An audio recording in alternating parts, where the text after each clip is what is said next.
Greetings, Marsh here, and welcome to episode 34 of my Industrial Revolution 3 playthrough. In this episode, we are going to test out some airships, as well as set up geothermal power. Enjoy! Well, one thing we needed to do was switch over to coal liquefaction.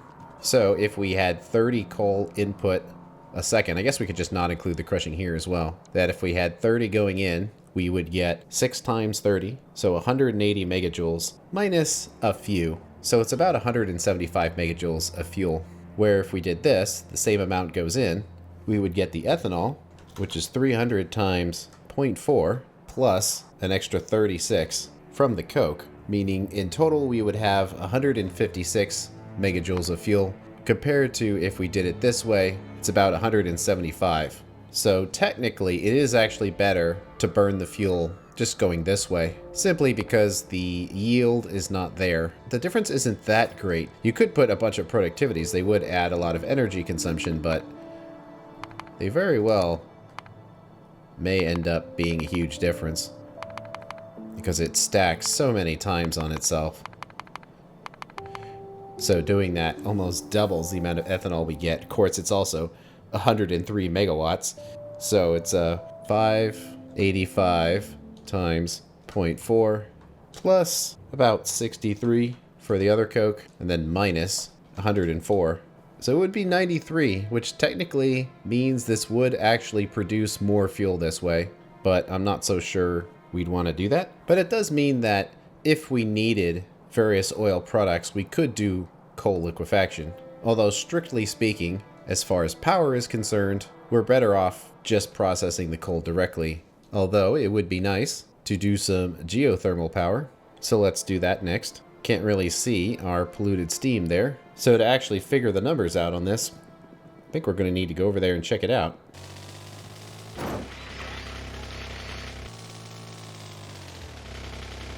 Okay, it's around here somewhere. It's kind of hard to see because it's nighttime, but we got one and we got two. So we need 2 derricks for this. I guess we'll just face them to the left. Of course, they require power. And it's 120 a second. Because this is generating power, we will get more from our speed modules. So now we have an idea of maximum numbers. 120 times 1.6. And then we have 2 of these, which means it's 384. So let's calculate that here. And you could use your polluted steam in order to heat water. And if we needed hot water nearby, this would probably be a good thing. But since we kind of don't, I think I'd rather just have the electricity. Then we need to send all this through a geothermal exchanger. Let's set it through the input. Knock it down here so we know. It's 384. And we will need water as well. But now we have an idea for how many of these exchangers we'll need. And they do require power. So we could put an efficiency in there. And it'll give us a bunch of stuff. I don't know if this is going to work correctly. It looks like it does, where it's linking to the output of polluted water, which cleans it up, but it doesn't create quite enough, so it's red, and it creates a small amount of extra stuff. And then it will also have that output of steam. And let's see if it'll let us calculate this for power. We might have to nest it again. Well, we can still manually calculate it, because each one of these steam engines is 30 a second. So divided by 30 means we would need 13 of them. And doing all this would create a small amount of gravel, silica, and sulfur. And we could send a train to gather this, but those numbers are really small. So wouldn't it make sense to send an airship instead? Probably. And this will be my first use of the airship, so let's see if we can get it to work. But first we need hydrogen. And we have the choice between natural gas and coke. Coke is relatively useful for things, so I think I'd rather pound out the natural gas first. And I just left my car over there. We need to process this natural gas into hydrogen. Exactly how much hydrogen do we want to make here? I mean, it certainly goes into things. So we might want to calculate for our full output, just in case. And as it comes from natural gas, we're going on 175 a second. And basically all of these process things at more or less the same speed. So we can do another line of pretty much the same machines. And it seems like it would work fine. And it's starting up. Are we going to have any room in here for the carbon dioxide? Nope, because it came through the bottom. Because there wasn't any room. Then through the bottom, it will continue. Not that it matters too much, because we're basically just throwing it away. We need a hydrogen tank. Nothing bad will possibly come from this. And we might as well hook it up to everything else we've got going. So do we send the hydrogen up? Well, honestly, we're probably not going to need that many of these things. So I have the feeling just doing a standard assembler will be fine. Guess I'll just put it down here. Make us some airships, please. It holds so much. And we'll just use transfer plates. It's been a while, but they still work. Not sure exactly how many of these we're going to want. I feel like just grabbing one will be plenty.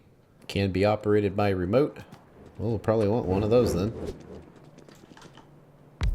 So there we go.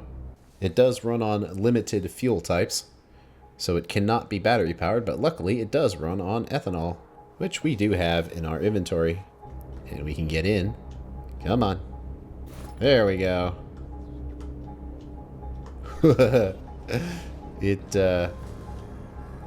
It's weird.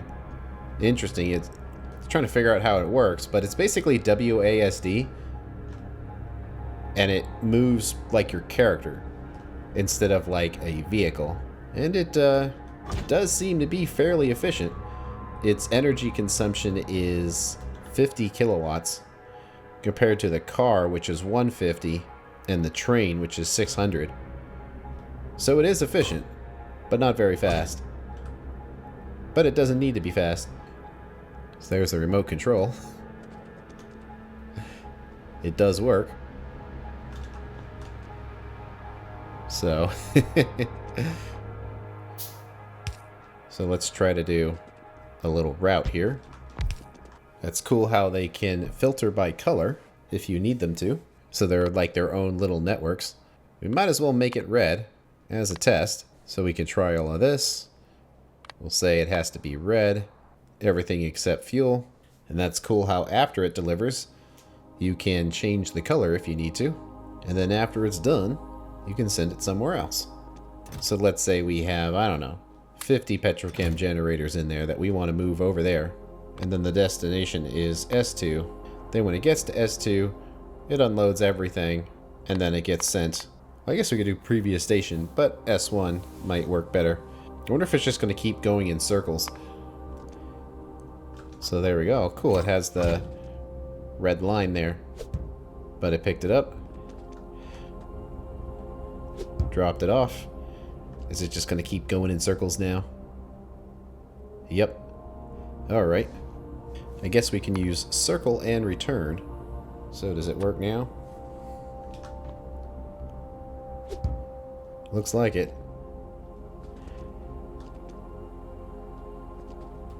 So it looks like it's just chilling, waiting for more to be in here. If we take something out and toss it in here, does it want to come back and get it?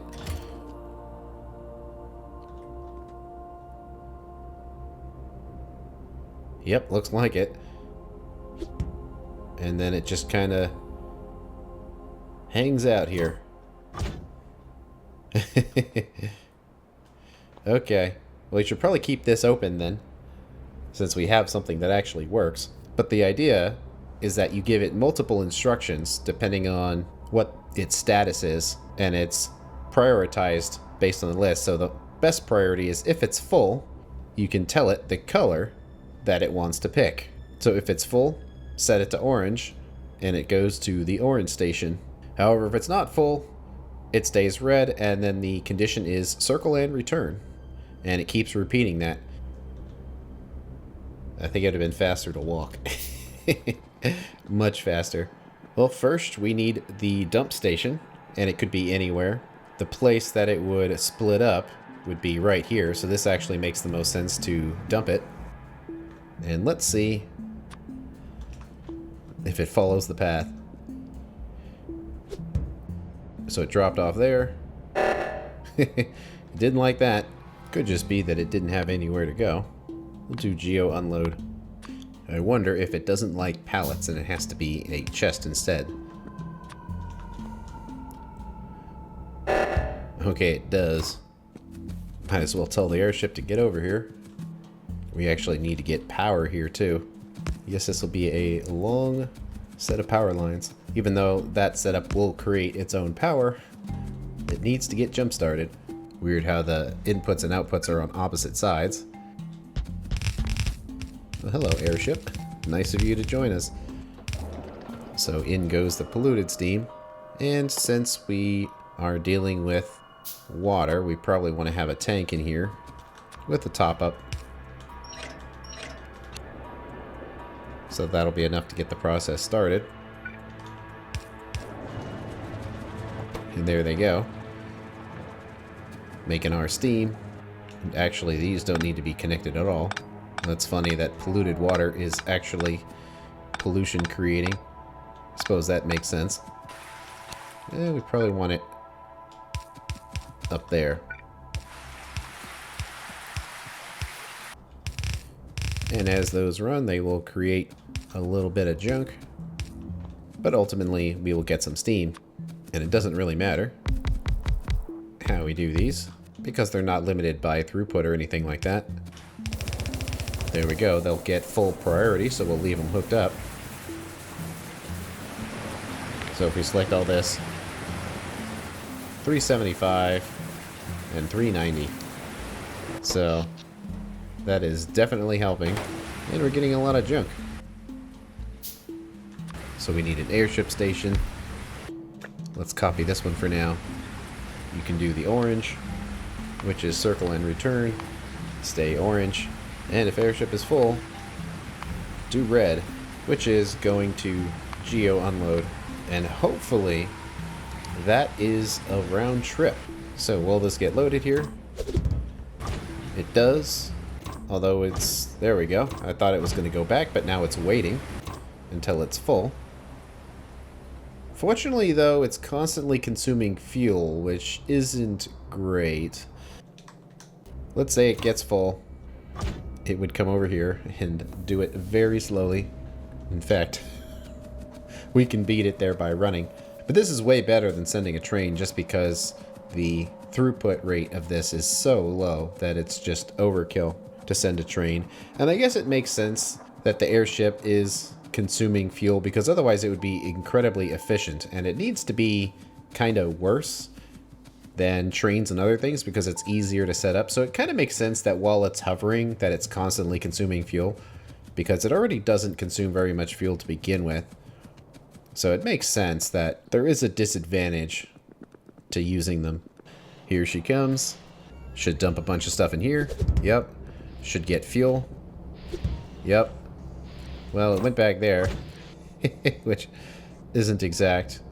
Because this wasn't set. I guess I didn't change the name of the station. But it needs to go to Geo Unload. Come back here. Test it one more time. I don't know if it actually needs to be changing colors like this or not. It seems like it probably doesn't, but it's going back and it has lots of fuel in it now. Oh no, we didn't put a radar.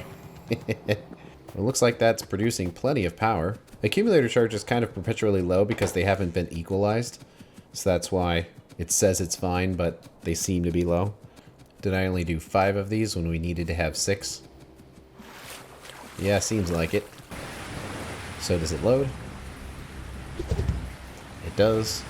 Let's rename this to Geo Load. And it's actually reasonably full as is, so this is actually a pretty good device to use here. Back to unload. And didn't put the radar in. There we go. Still beat the airship. It's gonna drop off a bunch of stuff. Drop off any extra containers, which it did. And now it's on its way back. So it seems to be working. I'll have to play around with that later. Now we have an option for delivering items around the factory, so long as it makes sense. We are a little low on stone, and it's certainly running low. But at the same time, we don't really need that much of it right now. because we're essentially crushing away our old concrete to replace it with refined concrete. And there is a second mine right there, so it won't be too much effort to just stretch it. In fact, we might even be able to use a belt and leave this train station right here. However, I would like to expand our consumption of ethanol here. It's doing all right. And if you look at our chart here, we're essentially not even really using steam engines at all. So I suppose in that sense we're doing fine. That's kind of how you can check by looking at our steam engine usage, that clearly at this point we are using it a lot. But it could also just be because the factory is relatively dormant. So I kind of want to expand our production, and the consumption of ethanol will require some nickel to break down both the petroleum into natural gas and then the natural gas into ethanol. And since we're kind of overloaded on it right now, that would be a good way to get rid of it. So I kind of want to do that. Nothing's really required here. It just has a minimum amount of ethanol before it sends it to the generators. But I would like to add a few more. And additionally, we'll want some extra logic here, because I'm thinking we should try to prioritize using the crude oil over the coal, simply because the coal is much lower than the crude oil is. Especially when you look at, we've got several collections of oil inside our wall now, but currently the closest coal I think is down here. I mean, it wouldn't be that difficult to just come down here and close this off, but since it's currently outside the wall, we should probably prioritize using the oil for power, and everything else here will work fine. Right now it's limited on basically petroleum here, and the way we would push it through is by using this combinator here. So the way this works is that if we are overloaded on petroleum and we don't have enough light oil or heavy oil or natural gas, it will turn it on to make room. But there's another condition, and that is ethanol is low. And let's actually try to push it up to 20,000. So we'll say if ethanol is below 20,000, turn it on. And because it is too low, it is now trying to push all this stuff through. And it's going to use a small amount of our nickel to do so. One other thing I thought might be interesting is because we use so few of the ingots for this, because if you look at this, we only need to have 3 pellets a second. And to make that, it's only going to require 1 nickel ingot.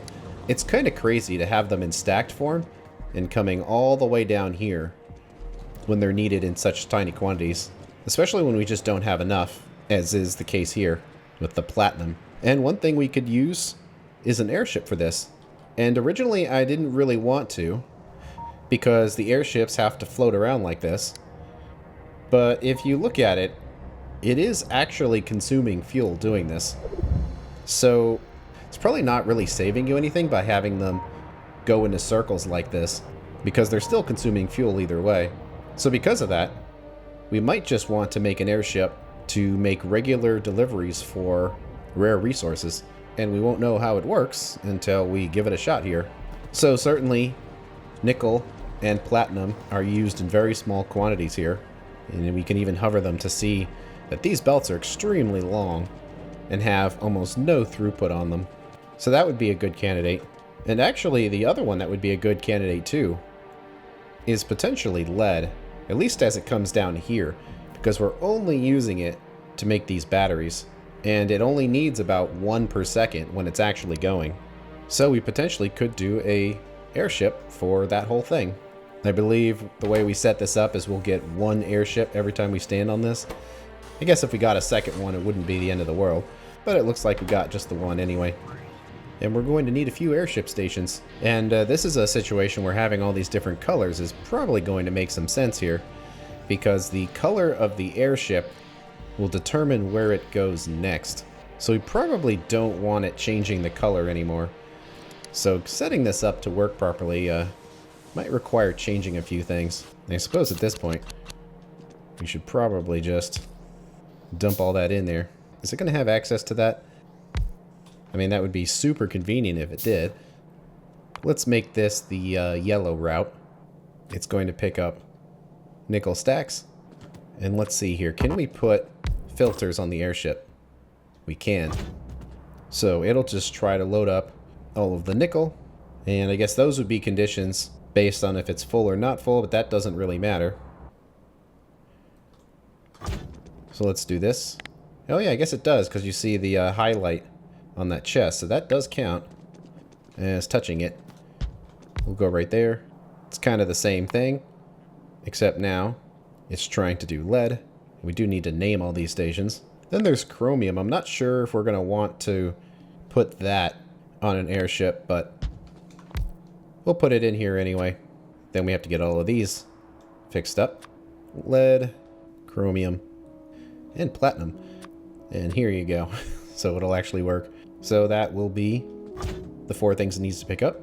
So when it comes here, we could sort it by destination, but we don't really need to. We'll just go to the yellow ones. It needs to go to lead load. And we don't need to worry about switching the color either, because it's going to start as yellow, because it'll be set when it arrives at the station, so all of this stuff isn't really important. So it goes to lead. When it gets to lead, it goes to chromium. And then at chromium, it goes to platinum. Then at platinum, we need to figure out where it goes. Let's say it goes here to get filled up. This is probably going to break some stuff, but we don't want to set the color. That any color comes in if it has empty barrels. It gets rid of them. And to make sure nothing breaks, we should probably just command that thing to stop for now. And then where it goes depends on its color. So if it's an orange one, it goes to geo load. And if it is yellow, it'll go to the next one. And it doesn't really need to set its color either. Then if we plop this in here, it should be connected, but we don't want to unload everything. So 5 stacks ought to be enough. We'll make it a yellow station. We'll just make sure the airships stay yellow. No refueling. Sure, let's give it an alert. Doesn't matter the color. Anything that gets here is unloaded. And it doesn't matter if it's full or empty. It's just going to be making round trips. It doesn't need to stop. And then from here, it will go somewhere else. So we'll come up here, set the lead ingots, but only a maximum of 5. Call this bus unload. Unloading instruction is everything. And we'll get the forwarding set up in a second. So setting up the airships is a little tricky, but we want to try to do a circle about it. So it would start here, do the 4 loads, and then it would come down and get fuel, which is right here. The next destination, if it's yellow, would be oil processing unload. So a lot to set up to make the airships work. They seem like they could be potentially pretty powerful, but it does take a lot to get them working. And after here, it doesn't really matter which color it is, because if it gets here, the next place it needs to go is the bus unload.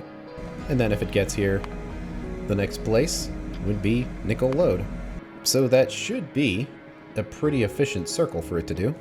Now I guess we'll find out by commanding the airship to start its journey. And we'll see what happens. Hopefully this does work. Alright. Well, I didn't want to do that. It's connected to the wrong airship. How do you unset it? Shift right click. There we go. Okay. Will it work?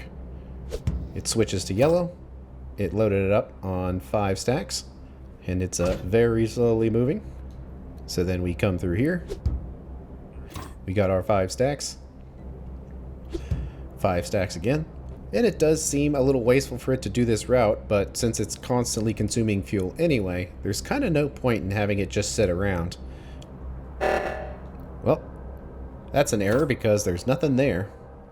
So do we want it to sit here or keep going? Oh, well, it needs to actually have a destination, which it does not have. So that might help, because now it needs to go to fuel. So will it work? There we go. It just needed to have a destination. Amazing, right? It feels so slow, but it also flies over everything. So it's actually, these are pretty cool. The interface does take some getting used to, but I do think they are a positive addition. And it looks like we did build up to 20k of ethanol. So it looks like all of those changes did work. And we aren't using steam engines for anything. So it seems like everything is set up properly. So if this works correctly, it should come through, load up on a bunch of fuel and keep going. And we're good. It's kind of funny how it flies underneath the icons there. but it's working. So it's going to come through, drop off the items. It didn't have the platinum, so it's not going to give them. And really, it doesn't use that much fuel in the long run. Plus, having these float around, using a little bit of fuel at a time, I guess it would be 50 kilowatts, really isn't that big a deal if it's ethanol, because we can make that infinitely anyway. So the only thing we need to worry about is having trees, and then the rest of it will work. So it drops off here. It didn't drop anything, even though it had them. That was weird. Come back here. Interesting, it's not including... I wonder if it's because I slid it like this, and it didn't like that. Well, it'll probably work now, but now it has to be reset. Okay, does it work? There we go. So no picker dollies. And you can see on this whole route that it barely used one ethanol barrel. So having 30 barrels will last a very long time in the event there's some kind of fuel loading issue. And this will greatly help in just not having to deliver all of these rarer resources around that aren't needed in very large quantities, because barely need them. And we're already kind of having issues with them as is. So there's that other airship, but it'll just do its thing now, which means we can now come through here and essentially get rid of some very long belts. Might take a second to get them back where they need to go. There's so much stuck in these. Uh-oh. That might get annoying. Well, we'll have to go back and check it. It's an annoying alert, but it's also a useful one. To show you how many were stuck on belts here, we basically have 3 storage chests full of them, in addition to the storage chest that just normally delivers them to where they need to go. So we've got an incredible amount of them just sitting around. So it's a good thing we're using them up. So that kind of shows you just how much stuff gets stuck into belts. So you really don't want to have rare resources stuck in belts like that. So why didn't this airship go to the next destination? Ah, because we removed it, and then it broke the logic. So there we go. And off it goes. We do need to handle lead as well, but we're about to use some of it for brass. So we probably don't want to mess with that too much. Alright, so shift right click to reset this, because now we have this airship we need to set. Alright, let's go down to where it gets fueled up. We've got a lot of stuff going on here that we don't really need to do. How about let's start it at the loading point, like we did before. So let's fly up here. This will be the orange path, so we'll leave it as orange.